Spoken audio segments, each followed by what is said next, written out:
মুস্তফা সরোয়ার ফারুকী হয়ে গেছে উপদেষ্টা। এরা কে বানাইলো উপদেষ্টা? লজ্জা শরমের মাথা মুতা খাইছে। এই ডক্টর ইউনূস সাহেব বলে নাই যে আপনারা যদি ভুল হয় আমাকে ধরাইয়া দিবেন? তো আমরা তো বলতেছি আপনাকে এই উপদেষ্টাকে বাতিল করুন, করতেছেন না কেন? এই উপদেশটাকে কোনো দল চাচ্ছে না, কোনো দলের লোক চাচ্ছে না, ইসলামপন্থীরা চাচ্ছে না। এই লোকটা আহমদ শফি রহিমাহুল্লাহকে তেতুল হুজুর বলেছে। এই ফারুকী, এই ভণ্ড, এই বদমাশ, শাপলা চত্বরে আমাদের ভাইদেরকে গুলি করে মারছে। এই বদমাশ ফেসবুকে স্ট্যাটাস দিছে শাপলা জঞ্জাল মুক্ত। এই বদমাশ ট্রান্সজেন্ডারের পক্ষে, সমকামিতার পক্ষে, নাউজুবিল্লাহ। নিজে একটা এত সুন্দরী বউ পায়াও পুরুষের সাথে আকাম কুকাম করার পক্ষে। আপনারা জানেনই না এটা? এত সুন্দরী বউ থাকলে কি বউ? হঠাৎ করে কিছু সেলিব্রিটি বানাইছে। আজকে কিছু তথ্য দেই আপনাদেরকে, অনেকে এগুলো জানবেন না, গোয়েন্দা নিয়েও যেগুলো অনেক গভীর থেকে পাওয়া কথা। হঠাৎ করে কিছু সেলিব্রিটি বানানো হয়েছে। এই বিপ্লবের ঠিক আগ মুহূর্তে হঠাৎ করে দেখবেন মিডিয়া কিছু সেলিব্রিটি বানাইছে। মঞ্জুর আল মাতিন হঠাৎ করে রিট করতেছে, আমার সন্তানদেরকে হত্যা করবে, আমি এটা হইতে দিব না। রিট করছে, রিট কি করছে? হাইকোর্টে গিয়ে রিট করছে। নাম কি? অ্যাডভোকেট মঞ্জুর আল মতিন। হঠাৎ করে সেলিব্রিটি, হায় রে, সব মিডিয়া খালি হেরে দেখায়। বুঝবেন হাসিনা পতনের পর তারে দিয়ে আমেরিকার কোনো এজেন্ডা আছে, ইন্ডিয়ান কোনো এজেন্ডা আছে। ইসলাম বিরোধী তৎপরতাকারীরা যখন দেখবে কিরে হাসিনা তো চলেই যাবে, আমাদের পুতুলটা সাজানো গুছানো ছিল, তাইলে এ চলে গেলে আরেকটা ব্যাকআপ লাগবে না? প্ল্যান এ থাকলে প্ল্যান বিও তো থাকবে। তা প্ল্যান বি কি? কিছু এমন লোক প্রোডাক্ট তৈরি করো যে প্রোডাক্টগুলো হাসিনার বিরুদ্ধে কথা বলবে।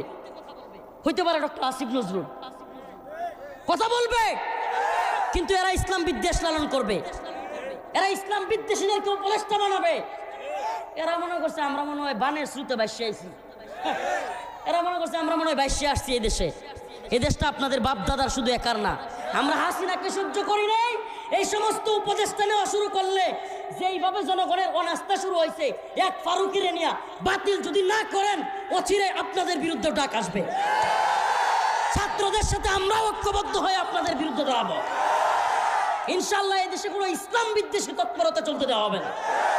কোন ধরনের মুস্তফা সরোয়ার ফারুকী, এই বশিরউদ্দিন হলো আওয়ামী লীগের হাসিনার দালাল, এই ব্যবসায়ী নামের দালালদেরকে উপদেষ্টা বানানো এটা আমরা বরদাস্ত করব না। একেবারে সুস্পষ্ট কথা। আপনাদেরকে বলছেন ভুল ধরায় দিতে, আমরা ভুল ধরাইছি। যদি আপনারা না শুনেন তাইলে মনে করিয়েন না যে আমরা চুপ থাকবো। আমরা চুপ থাকার লোক নই। হাসিনা কারাগারে নিয়েছে, রিমান্ডে নিয়েছে, আপনারাও নিবেন। পুরাই খেয়ার করে টাইম না এগুলো। মনে রাখবেন এগুলো পরোয়া করে আমরা চলি না। আমাদেরকে অবশ্যই অবশ্যই এদেশে ইসলামের বিরুদ্ধে অবস্থান নিবেন না, ইসলাম বিরোধী কোনো লোককে ক্ষমতায় আনবেন না, এই কথা আমাদেরকে দিতে হবে। না দিলে আপনাদের বিরুদ্ধে আমরা দাঁড়াবো। কথা একবারে পরিষ্কার, কথা কোনো ঘোরায় পেঁচায় কোনো কথা নাই।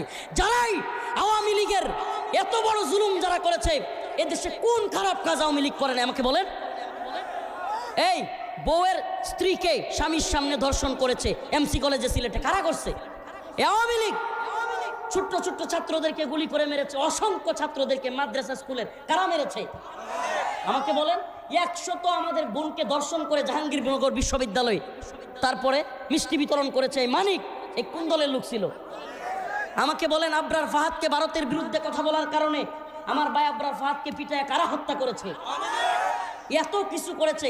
অসংখ্য ছাত্র আলেমকে শাপলা চত্বরে গুলি করে কারা মেরেছিল আমাকে বলেন? আল্লামা দিলওয়ার হোসেন সাঈদী রাহিমাহুল্লাহকে হত্যা করে কারাগার থেকে জগৎ বিখ্যাত আলেমকে কারা বের করেছিল মৃত্যুবরণ?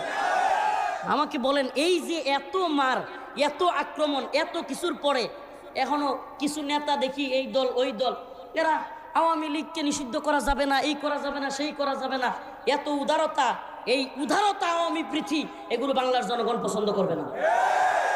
আর আমি আগেও বলেছি, এখনো বলতেছি, বাংলার জনগণ সবকিছু সহ্য করবে, কিন্তু আওয়ামী প্রীতি এবং ভারত প্রীতি এটা সহ্য করবে না।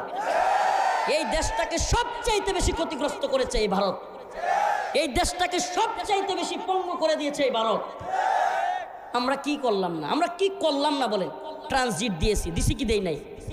ট্রানজিট দিছে, মোংলা বন্দর দিছে, আমরুপালি আমও দিছে, ইলিশ দিল, সব দিল।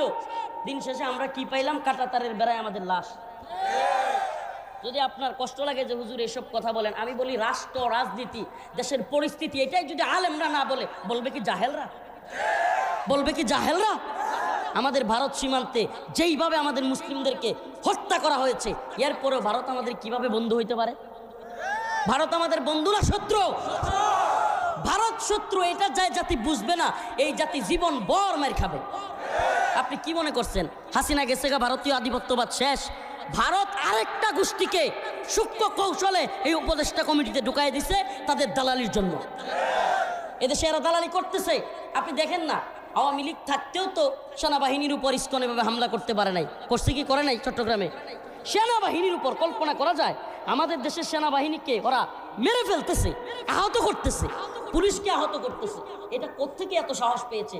এই সাহস পেয়েছে এজন্য যে কিছু কিছু নেতা আওয়ামী প্রীতি এবং ভারত প্রীতি দেখাচ্ছে, আমরা তাদেরকে সাবধান করে দিতে চাই।